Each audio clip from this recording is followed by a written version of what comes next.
Hello दोस्तों, कैसे हैं आप लोग। Hope you all are doing well और welcome back to my channel. And आज मैं एक बहुत ही ज़्यादा इंटरेस्टिंग सी जगह पे आ गया हूँ, दैट इज़ राष्ट्रीय मानव संग्रहालय, जो कि है भोपाल में। और ये एक बहुत ही ज़्यादा एक इंटरेस्टिंग सा एक म्यूज़ियम है, बहुत ही डिफरेंट, ये अपने आप में बहुत ही अलग सा म्यूज़ियम है, क्योंकि यहाँ पे ऑल ओवर इंडिया के जितने भी ट्राइबल कम्युनिटी के जो लोग थे, वो लोग किस तरीके से रहते थे, उन लोगों के हट, उन लोगों की जो झोपड़ी थी, रहने का तरीका, और किस तरह की टेक्नोलॉजी उस समय इस्तेमाल की जाती थी, जो आजकल मॉडर्न टेक्नोलॉजी यूज़ की जाती है, बहुत ही ऑथेंटिक और एंशिएंट चीज़ें इस्तेमाल की जाती थी। और इन्हीं सब चीज़ों के बारे में बहुत ही खूबसूरती से इस 200 एकड़ में फैले एशिया के सबसे बड़े मानव संग्रहालय में दिखाया गया है। तो चलिए फिर शुरू करते हैं। और ये जो मैंने क्षेत्र आप लोगों को अभी दिखा रहा हूँ, ये जैसलमेर का कल्चर है। ये जो क्षेत्र है, ये पूर्वज जो होते हैं उन लोगों की याद में ये बनाया जाता था पहले, या शायद अभी भी बनाया जाता होगा, I am not sure about it. और ये जो बहुत ही खूबसूरत सा घर आप सामने देख रहे हैं, ये घर पालीवाल आर्किटेक्चर स्टाइल में बनाया हुआ घर है। और ये जो शैली है पालीवाल आर्किटेक्चर की, ये जैसलमेर राजस्थान की है। और ये भी एक जैसलमेर राजस्थान की ही एक पारंपरिक ग्रामीण निवास है। और मैंने बाहर बोर्ड में पढ़ा था कि इस तरह के संकुल को नीम की धानी बोला जाता था। और ये एक दशहरा रथ है जो छत्तीसगढ़ में स्थित बस्तर ज़िले से है। और बहुत लोगों को पता ही होगा कि छत्तीसगढ़ के बस्तर ज़िले में 75 डेज़ लंबा दशहरा मनाया जाता है, जो कि दुनिया का सबसे लंबा चलने वाला फेस्टिवल में से है।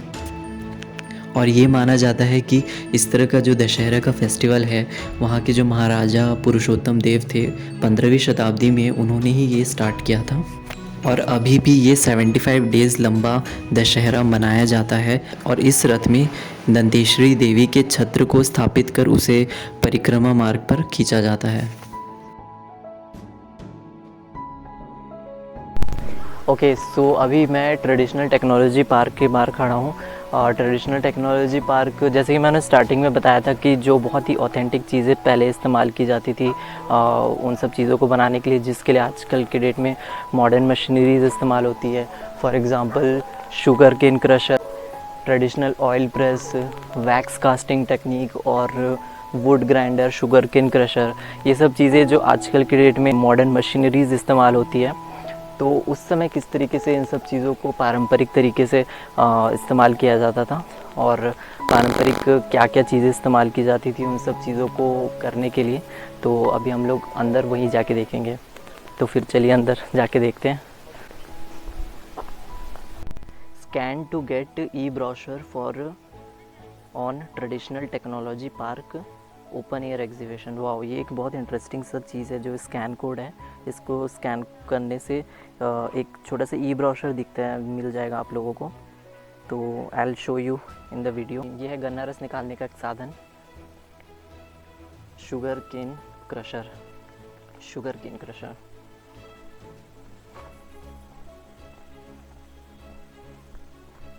टाइम कीपिंग डिवाइस है। ये एक बहुत इंटरेस्टिंग सी चीज़ जो मैं अभी आप लोगों को दिखाऊंगा। ये वेसल है, मुझे बहुत ज़्यादा इन्फॉर्मेशन तो नहीं है इसके बारे में, बट ये वेसल्स में कुछ पानी भरते हैं और उसके बेसिस में कुछ कम ज़्यादा कुछ होता है। तो ये जो सामने आप देख रहे हैं, ये समय की देवी देवताएं बोलते हैं, डेटी ऑफ टाइम बोलते हैं जिसको। ये कुछ भरता कम होता है पूरे दिन भर में। उसके बाद फिर वो जो एक ठोक जो लाइन देख रहे हैं, वो एक इस तरफ से जो मेल है वो फीमेल की तरफ से ट्रांसफ़र हो जाता है, तो वो एक दिन कंसिडर होता है। और जब वो एक दिन कंसिडर होता है तो ये नगाड़ा बजाया जाता है, ताकि पता चले कि एक पूरा दिन कंप्लीट हो गया है। सो दिस इज़ ऑल्सो, मुझे इसके बारे में ज़्यादा पता नहीं था, लेकिन इट्स रियली इंटरेस्टिंग।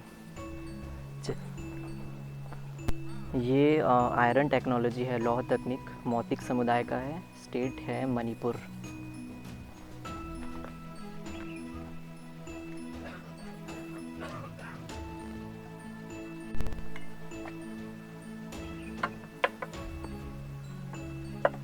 ये भी मणिपुर डिस्ट्रिक्ट का है, मैतेई कम्युनिटी का है।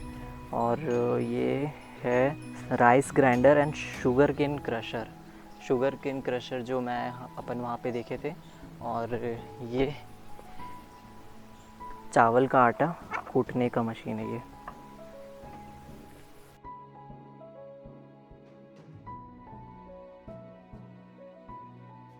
और ये एक बहुत अच्छी सी चीज़ मुझे दिखी यहाँ पे, जो कुछ कुछ जगहों पे है, सब जगह पे नहीं है। जो ब्लाइंड होते हैं उन लोगों के लिए ब्राइल लिपि में भी ये है, so that they could understand. Okay, so ये है ट्रेडिशनल लाइम मेकिंग, चूना बनाने की भट्टी। ओके फाइन, आंध्र प्रदेश की है ये।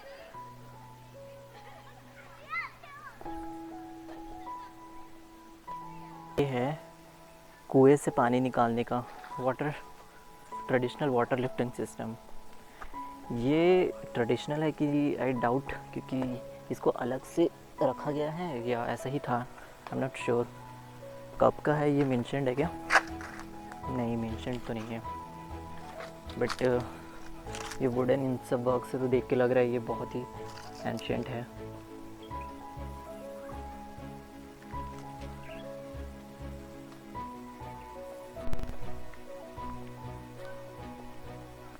और ये है रहत, ट्रेडिशनल वाटर लिफ्टिंग सिस्टम।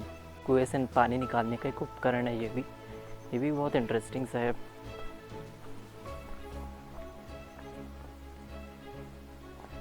देखिए,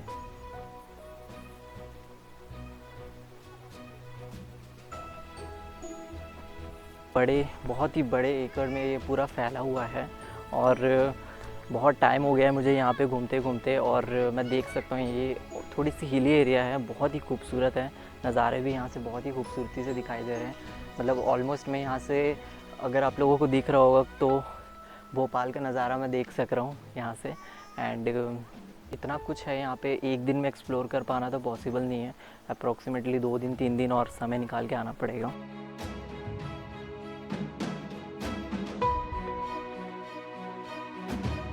शुगर केन क्रशर है, लेकिन ये है आसाम का। एक्चुअली यहाँ पे 3 से 4 स्टेट का मैंने देखा शुगर केन क्रशर है, ये आसाम का है। ये थोड़ा और एडवांस लग रहा है मुझे, क्योंकि यहाँ पे मैं देख रहा हूँ लोहा, अच्छा नहीं, लोहा नहीं है, ये पूरा वुडन वर्क है। वाह,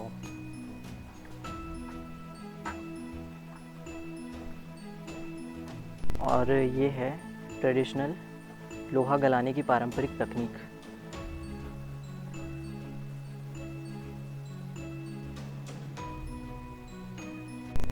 ये है गानून ऑयल प्रेस, आंध्र प्रदेश से है ये टेक्निक।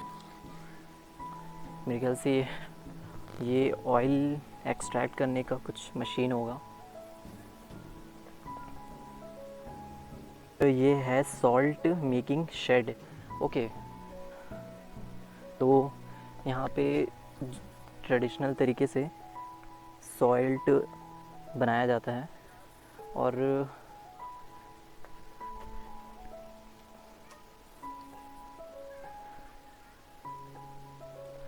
सॉल्ट के जो यहाँ पे बिस्किट्स टाइप के कुछ बनते हैं, मैंने देखा था पहले।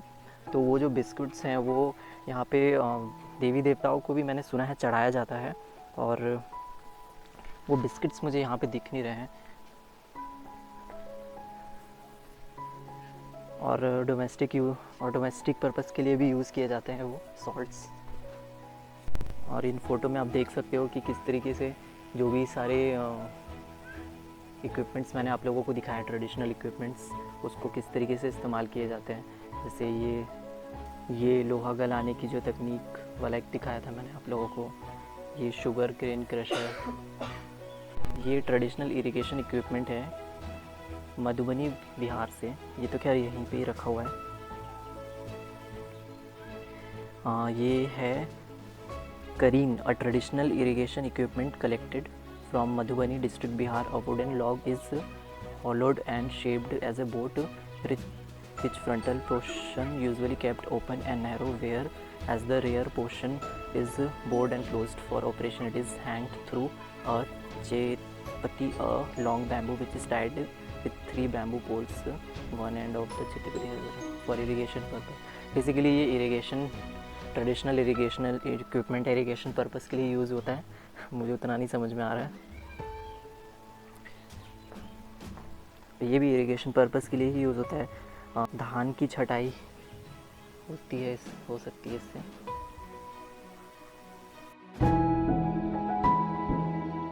आसाम में है और ये आई थिंक मूवेबल हार्ट